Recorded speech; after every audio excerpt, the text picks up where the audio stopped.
हरियाणा की नायब सैनी सरकार ने फैसला लिया है कि प्रदेश के अलग अलग शहरों में 37 नए सेक्टर बसाए जाएंगे, लेकिन इस सेक्टरों में पहले की तरह लोगों को ड्रॉ के आधार पर प्लॉट नहीं मिलेंगे, बल्कि नीलामी के जरिए ये प्लाट बेचे जाएंगे।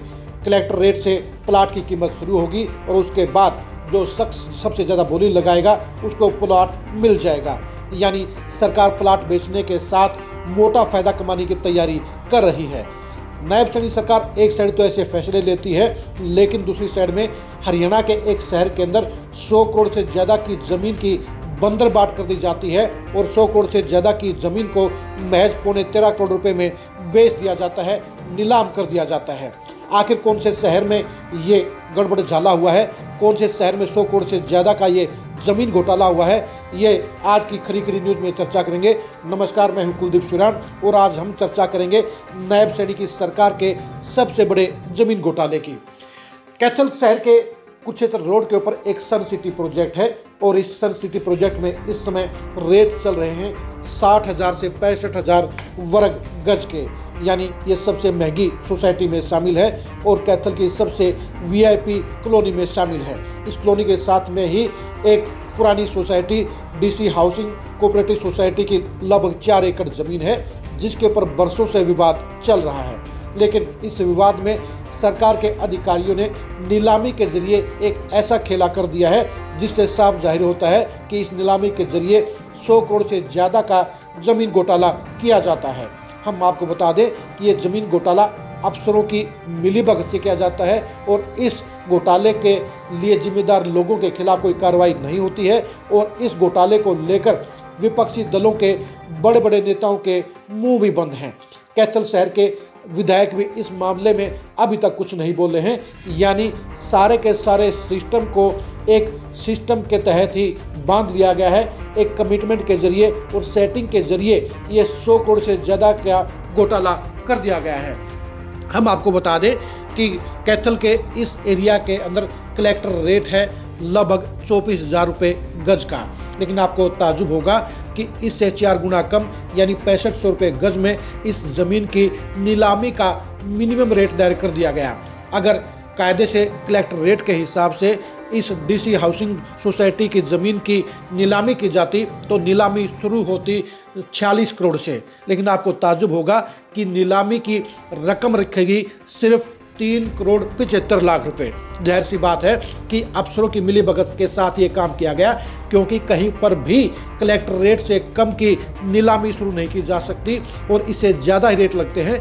लेकिन कैथल शहर में हरियाणा का नया इतिहास रच दिया गया और कलेक्टर रेट से 4 गुना कम में बोली की मिनिमम रकम तय की गई। नीलामी के दौरान भी साफ तौर पर अफसरों की मिलीभगत रही और यही वजह रही कि इस नीलामी को महज 12 करोड़ 75 लाख में निपटा दिया गया।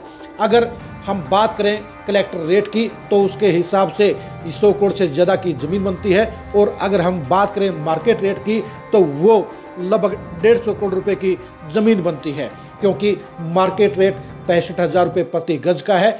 सरकार का कलेक्टर रेट 24,000 रुपये गज का है, लेकिन इसे महज 6500 रुपये गज में निपटा दिया गया।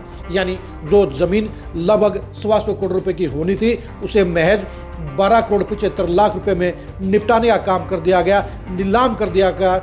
ऐसे में सरकार के ऊपर ये सवालिया निशान उठते हैं। ऐसे में बोली में शामिल डीसी और दूसरे अधिकारियों के ऊपर भी सवालिया निशान उठते हैं कि जब कलेक्टर रेट 24,000 रुपये गज का है तो ज़मीन को महज 6500 रुपये गज में क्यों निपटा दिया गया, क्यों नीलाम कर दिया गया।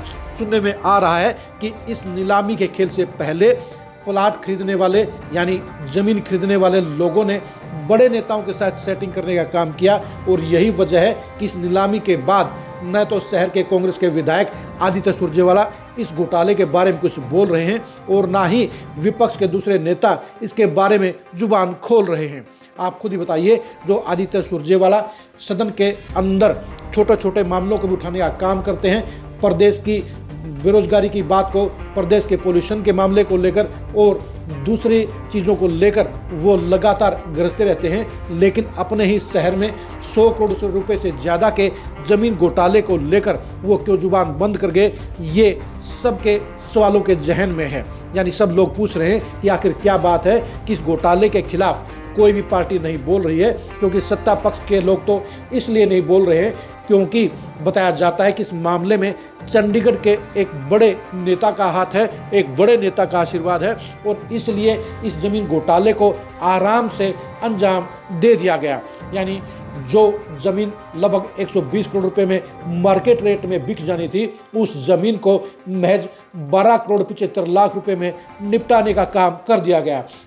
इस मामले को सिर्फ आम आदमी पार्टी ने ही उठाने का काम किया है। आम आदमी पार्टी के नेताओं ने इस मामले को लेकर आज शहर में विरोध प्रदर्शन भी किया, लेकिन बाकी की पार्टियों ने इससे पल्ला झाड़ लिया है और उनको ये 100 करोड़ रुपए से ज़्यादा का जमीन घोटाला नज़र ही नहीं आता है। यानी सबके अंदर पानी मर रहा है। सारे के सारे बड़े नेता इस मामले में डुबकी मार गए हैं। यानी इस मामले में जहां सरकार का आशीर्वाद है, जहां अधिकारियों की मिली भगत है, वहीं पर विधायक और विपक्षी नेताओं की भूमिका के ऊपर भी सवालिया निशान उठ रहे हैं।